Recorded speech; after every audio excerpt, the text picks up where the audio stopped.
J'ai fait plusieurs régimes. Aucun, je vais dire, n'a fonctionné puisque j'ai toujours repris du poids. À quel moment vous intervenez et qu'est-ce que vous pourriez bien faire pour moi, en fait? Parce que j'aime bien ce qui est joli aussi, malgré mon poids. Et que j'aime bien votre métier, mais voilà.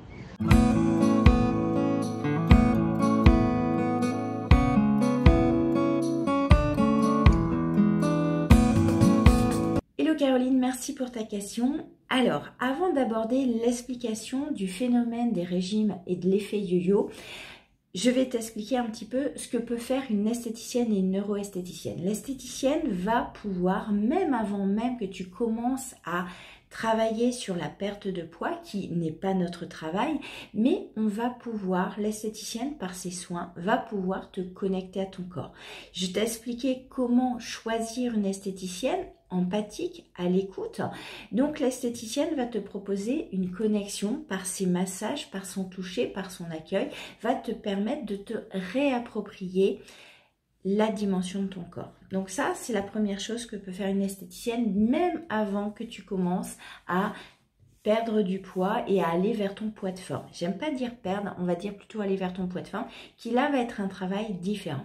Une neuroesthéticienne formée chez Physiobel va pouvoir t'amener à changer tes comportements. Parce que le problème, ce n'est pas ce que tu manges, c'est l'addiction, c'est peut-être les compulsions, ça va être les phénomènes inconscients, les comportements inconscients que tu as dans ton cerveau qui te poussent à manger sans même t'en rendre compte. Et donc là, on va faire plutôt un travail sur tes blocages, sur tes peurs, sur peut-être que chaque prise de poids a une cause et là on va être plutôt sur un travail mental, un travail de coaching et la neuroesthéticienne va pas travailler les traumas, ça c'est pas notre boulot, mais va travailler sur l'émotion que ça génère en toi à l'heure actuelle quand tu vis une situation et comment tu peux transformer cette émotion qui peut être désagréable, qui te pousse à manger en une émotion agréable ou un travail. Donc en fait, on va faire un travail sur les freins, les croyances. Donc je t'invite à te rapprocher d'une neuroesthéticienne. Maintenant, qu'est-ce qui se passe quand tu es dans ce phénomène de régime yo-yo, d'effet yo-yo? C'est-à-dire que, et là je vais synthétiser, bien évidemment, il y aurait des développements à faire, mais sinon la vidéo va être trop longue. Donc je vais essayer d'être concise. Quand tu te mets au régime, tu vas activer une sensation de manque, puisque tu vas vivre dans « je ne dois pas manger ci, je ne dois pas manger tel aliment, je ne dois pas manger dessus ». Bref, tu es dans la contrainte. Dans notre cerveau, nous avons trois parties. La partie, nous allons avoir le reptilien, qui est plutôt à la base de ton cerveau derrière, qui lui est le cerveau le plus ancien, qui a été développé depuis des millénaires, ce qu'on appelle notre cerveau qui est préhistorique, c'est-à-dire que sa fonction, ces trois fonctions, c'est nous protéger du danger et de la mort. Nous protéger de la famine, puisque si on ne mange pas ni on ne boit pas, on risque de mourir, nous protéger des agressions extérieures, puisque si on est agressé, on risque de mourir, et la reproduction, puisque si on n'enfante pas, l'être humain, le genre humain va mourir. Donc, sa fonction principale, c'est de nous protéger des dangers et nous protéger contre la mort. D'accord. La deuxième partie du cerveau, qui est le cerveau qu'on appelle limbique, qui est le siège des émotions, de la mémoire, de l'apprentissage, il va être au milieu en fait de ta tête. Je synthétise, hein, je schématise beaucoup, mais pour te faire comprendre, lui il va te faire vivre des émotions et il va te rappeler de la mémoire sert à quoi? Sert à rappeler qu'une expérience peut être dangereuse ou agréable, et donc on va aller plus vers l'agréable plutôt que le désagréable, forcément. Et la troisième partie, qui est la partie la plus jeune de notre cerveau, le néocortex, va être la partie où on va raisonner, on va réfléchir, ça va être le siège du vouloir, du faire et du ne pas faire. Voilà, j'accepte, j'ai un objectif, je veux ou je ne veux pas. C'est la dernière partie qui a été développée, c'est celle qui arrive en dernier. Et ce qu'il faut comprendre, c'est quand tu te dis, je vais me mettre au régime, je vais perdre du poids, etc. Déjà, perdre, le cerveau, il n'aime pas. Parce que perdre, c'est perdre la vie, c'est perdre son téléphone, c'est perdre son argent. Bref, la notion de perdre est incompatible avec, j'ai envie de te dire, la partie du reptilien. Parce que perdre, c'est pas bon. Donc déjà, tu le mets en stress. Tu mets en stress ce qu'on appelle ton système nerveux autonome. Donc déjà, c'est ça. Ensuite, tu vas moins manger, donc tu vas avoir moins de calories pour aller puiser dans tes réserves. Ça, c'est un processus normal. C'est parce que à l'heure actuelle, tu as... Alors, je parle d'une prise de poids liée à l'alimentation. Bien évidemment, si tu as fait une prise de poids au niveau médicamenteux ou tu as une maladie, on n'est pas du tout dans ce cadre-là. Là, je réponds à ta question par rapport à une personne qui est en bonne santé, qui n'a pas une médication qui lui fait prendre du poids. On est dans ce cadre-là. Donc, tu décides de faire un régime, donc tu vas décider de t'alimenter moins par rapport à tes besoins et donc du coup, ton corps va aller puiser dans les réserves, d'abord au niveau du foie, ensuite des muscles et ensuite de la masse graisseuse, des bourrelets qui ne te correspondent plus et que tu n'aimes plus. Le problème, c'est que quand tu fais ça, le cerveau reptilien va se mettre en action, va se dire « Ah, c'est un moment de famine » et lui, il est conditionné pour justement faire fonctionner ton corps pour réguler l'énergie et ce qu'on appelle le métabolisme de base. Ces actions, c'est réguler le corps pour justement travailler sur la dépense énergétique en fonction de ce que tu lui apportes à manger, puisque l'idée, c'est de survivre le plus longtemps possible en période de famine. Or, un régime, pour le cerveau, pour ton inconscient, c'est vécu comme une famine. Alors évidemment, à l'heure actuelle, dans notre société, il n'y a pas de famine, et heureusement, malheureusement, dans d'autres pays, c'est pas le cas, mais ici, en Occident, on a pléthore d'alimentation, on est très chanceux, et le souci, c'est que tu vas faire prendre conscience à ton corps et à ton cerveau que tu es en famine, tu manges moins. Et le souci, c'est qu'il va réduire ton métabolisme de base, ta dépense énergétique, puisqu'il est conditionné depuis des millénaires à faire ça.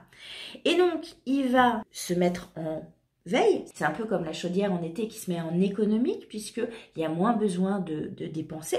Donc, quand tu lui apportes moins de calories, il va dépenser moins. Donc, c'est aussi pour ça que c'est de plus en plus difficile de perdre du poids quand tu as fait ce processus plusieurs fois, parce que ton corps, il s'est adapté, ton cerveau s'est adapté.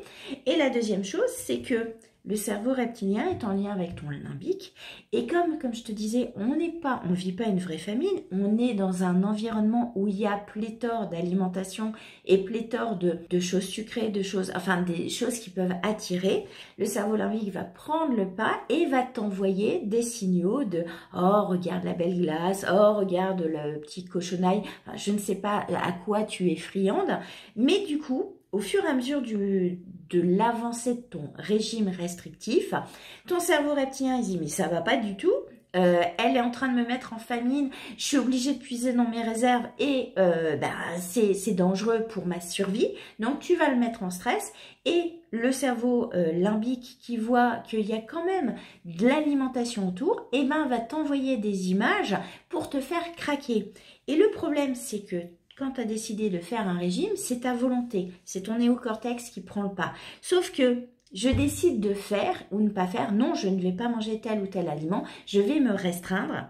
Ça crée de la contrainte, c'est de la volonté. Et à un moment donné, cette volonté, c'est un muscle.